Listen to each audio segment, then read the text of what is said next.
Hello hi नमस्ते। मैं मधु आप सभी का स्वागत करती हूँ मेरे चैनल पर। आज एक और प्यारी सी कहानी लेकर आई हूँ, तो चलिए शुरू करते हैं। ओम नमः शिवाय। ओम नमः शिवाय। ओम नमः शिवाय। अरे बालक, और वो भी इस घनघोर जंगल में। अरे बालक, तुम कौन हो? अरे गाय, ये तो बोलती भी है। सुनो गौ माता, मैं तो एक गरीब बालक हूँ। मेरा नाम मनु है, पर तुम कौन हो गौ माता? मैं कपिला हूँ। मैं शिव जी की परम भक्तिनी हूँ और रोज इस शिवलिंग पर अपने दूध का अभिषेक कर यहाँ बैठकर ओम नमः शिवाय का जाप करती हूँ। पर तुम यहाँ कैसे बालक? तुम्हें तो इस उम्र में अपने माता पिता के पास होना चाहिए था। मेरे पिता नहीं है गौ माता, बस माँ है। यह कहकर बालक मनु रोने लगता है। अरे रो मत पुत्र, तूने मुझे गौ माता बोला है, इस नाते मैं भी तो तेरी माँ ही हुई ना। वैसे भी हम दोनों भगवान शिव शंकर के भक्त हैं और वही हम दोनों के पिता हैं। पुत्र, तुम्हारे साथ ऐसा क्या हुआ जो तुम्हें इस घनघोर जंगल में आने को मजबूर होना पड़ा? कपिला गाय के यह कहने पर मनु रोते हुए उसे आप बीती सुनाने लगता है।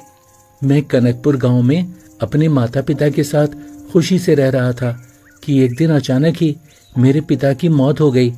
पिताजी, पिताजी, उठिए ना पिताजी। माँ, माँ, पिताजी क्यों नहीं उठ रहे? माँ। रो मत बेटा, तेरे पिताजी तो अब महादेव के पास चले गए, अब वे लौट कर नहीं आएंगे। रो मत लता बहन, जीजा जी नहीं रहे, पर मैं तो हूं ना। मैं रखूंगा तेरा और तेरे बच्चे का ख्याल। अपने जीजा जी के गुजर जाने के बाद प्रताप मनु और लता को अपने घर ले आता है, मगर उसकी पत्नी कविता उन्हें देखते ही जल भुन कर रह जाती है। इन्हें यहाँ क्यों ले आए? अब इनका बोझ भी हमें ही उठाना पड़ेगा क्या? लता मेरी सगी बहन है और मनु मेरा भांजा है। मैं इनको उस गांव में अकेले कैसे छोड़ता? अब ये इसी घर में रहेंगे, समझी? भाभी, हम किस्मत के मारे माँ बेटा तुम पर कभी बोझ नहीं बनेंगे। घर में काम करके बदले में 2 रोटियां खाकर गुजारा कर लेंगे। हाँ, घर का काम कर लेंगे। कल से तेरा बेटा हमारी गाय चराने जंगल जाएगा और तुम घर के सब काम करोगी। तब 2 वक्त का खाना मिलेगा, समझी? समझ गई भाभी। अगले दिन सुबह होने से पहले ही कविता चिल्लाने लगती है। अब माँ बेटा गौशाला में पड़े सोते रहोगे कि उठोगे भी? गुस्सा ना करो भाभी, अभी उठ जाते हैं। हाँ, अभी उठ जाते हैं। ये लो बर्तन और गाय का दूध धोकर दो। जानती भी हो नरेंद्र सुबह सुबह दूध के बिना नहीं रह सकता। लता जल्दी जल्दी गाय का दूध धोती है और तभी कविता उसके हाथ से बर्तन छीनकर अपने बेटे को दूध पिलाने लगती है। ले बेटा नरेंद्र, तुझे भूख लगी होगी, तू दूध पी। माँ, मैं सारा दूध अकेला पीऊंगा, उस मनु को दूध मत देना। अरे तू चैन से दूध पी बेटा, इस मन्नू को तो मैं एक बूंद दूध न पीने दूं। मनु को भी बहुत भूख लगी थी। वह भी दूध पीने के लिए मचल रहा था और इसीलिए नरेंद्र की ओर घूरे जा रहा था। क्या हुआ बेटा, तू नरेंद्र की ओर ऐसे क्यों देख रहा है? माँ, मुझे भी बहुत भूख लगी है, मैं भी दूध पीऊंगा।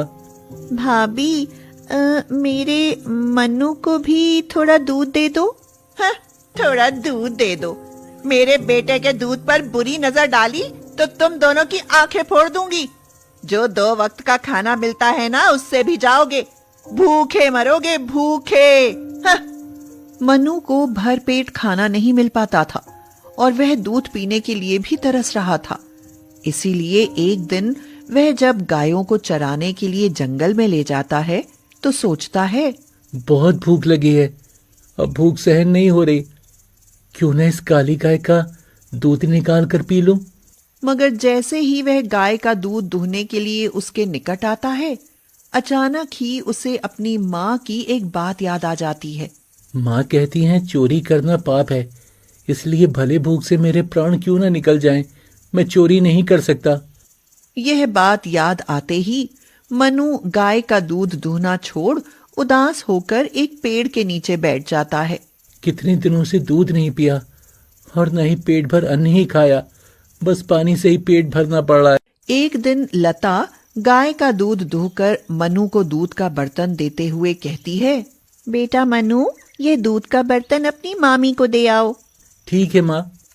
यह कहकर मनु दूध का बर्तन लेकर मामी को देने जाता है, मगर दूध को देखकर उसका मन दुखी हो जाता है। नरेंद्र कितना खुशकिस्मत है, उसे रोज दूध पीने को मिलता है और मैं कितना बदनसीब हूँ, मुझे कभी एक बूंद दूध पीने को नहीं मिलता। यही सोचते सोचते मनु कुछ आगे चलता है तो अचानक ही उसे ठोकर लगती है और दूध का बर्तन जमीन पर जा गिरता है। दूध जमीन पर फैलते ही कविता के तन बदन में आग लग जाती है। कमबख्त, अभागे, तूने सारा दूध गिरा दिया। अब मेरा लाल, मेरा बेटा क्या पिएगा? ठहर, तुझे अभी सबक सिखाती हूँ। यह कहकर कविता गुस्से में एक डंडा उठाकर मनु को पीटने लगती है और मनु जोर जोर से रोने चिल्लाने लगता है। माँ, माँ, मुझे मामी से बचाओ माँ, मामा, मामा जल्दी आओ। निर्दयी औरत, क्यों मार रही हो मेरे भांजे को? भाभी, भाभी, रुक जाओ भाभी, हमें तो किस्मत ने पहले से ही मार रखा है, अब तुम भी मारने पर क्यों तुली हो? इसने जानबूझकर दूध जमीन पर गिरा दिया। तुम दोनों जलते हो मेरे लाल से। अब तुम इस घर में नहीं रह सकते। हाँ।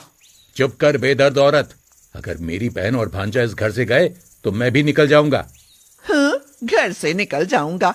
रखो इन्हें घर में, पर मेरे दूध के नुकसान की भरपाई के लिए दिनों तक इनको खाने को एक दाना न मिलेगा। उस रात माँ बेटा दोनों भूखे ही सोते हैं। रात को लता के सपने में उसका पति आता है। उसका पति भगवान शिवजी के चरणों में बैठा दिखाई देता है और वह भी खुद को उनके सामने खड़ी पाती है। लता, मैं जानता हूं कि तुम दोनों बहुत दुखी हो, रो मत लता। रो नहीं तो और क्या करूं? मेरा बच्चा भूख और प्यास से तड़पता रहता है। लता, मनु से कहो कि भगवान शिव की भक्ति करे। भगवान शिव तुम दोनों के सब दुख दूर करेंगे, फिर तुम्हारे जीवन में सुखी सुख होगा। सुबह जब लता उठती तो बहुत खुश होती है। ओम नमः शिवाय, ओम नमः शिवाय। आज तो शिवजी की कृपा से मुझे शिवजी और अपने पति दोनों के एक साथ दर्शन हो गए। अपने इस सपने के बारे में जब वह मनु को बताती है तो मनु जंगल में गाय चराने तो जाता है, पर वापस गायें ही आती हैं। मनु वापस नहीं लौटता। बस उसी दिन से मैं भगवान शिव जी की भक्ति में लग गया गौ माता। रो मत मेरे बच्चे, अब मैं तेरे साथ हूँ। मैं तुझे अपना दूध पिलाऊंगी और तुम मन लगाकर शिवजी की भक्ति करना। देखना, शिवजी भगवान तुम्हारी अवश्य सुनेंगे। उस दिन से मनु को कपिला से पीने को दूध मिलने लगता है और कपिला के साथ साथ वह भी भगवान शिव की भक्ति में लीन हो जाता है। उधर लता अपने बेटे के लिए रो रो कर पागल सी हुई फिरती है। हे भगवान भोलेनाथ, मेरे बेटे को मुझे लौटा दो। अगर इस शिवरात्रि तक तुमने उसे नहीं लौटाया तो मैं तुम्हारे शिवलिंग पर सिर पटक पटक कर अपने प्राण दे दूंगी। बहन, प्राण देने की बात ना करो। शिवजी ने चाहा तो तेरा बेटा जरूर लौट आएगा। फिर जैसे ही शिवरात्रि आती है उससे पहले ही एक चमत्कार हो जाता है। शिवजी भगवान मनु की भक्ति से प्रसन्न होकर उसे साक्षात दर्शन देते हैं। उठो वत्स, हम तेरी भक्ति से बहुत प्रसन्न हैं और कपिला, तेरी भक्ति और ममता का तो बखान करना ही मुश्किल है। बस कल शिवरात्रि है, कल तुम अपने घर लौट जाना। तुम्हारे बिना तुम्हारी माँ रो रो कर पागल सी हो गई है। पर हमारा घर कहाँ है प्रभु? वो घर तो हमारी निर्दयी मामी का है। मैं जानता हूं वत्स, इसीलिए तो कपिला को तेरे साथ भेज रहा हूं। आज से कपिला सोने का दूध देगी। इस कपिला का दूध तुम्हारी जिंदगी बदल देगा।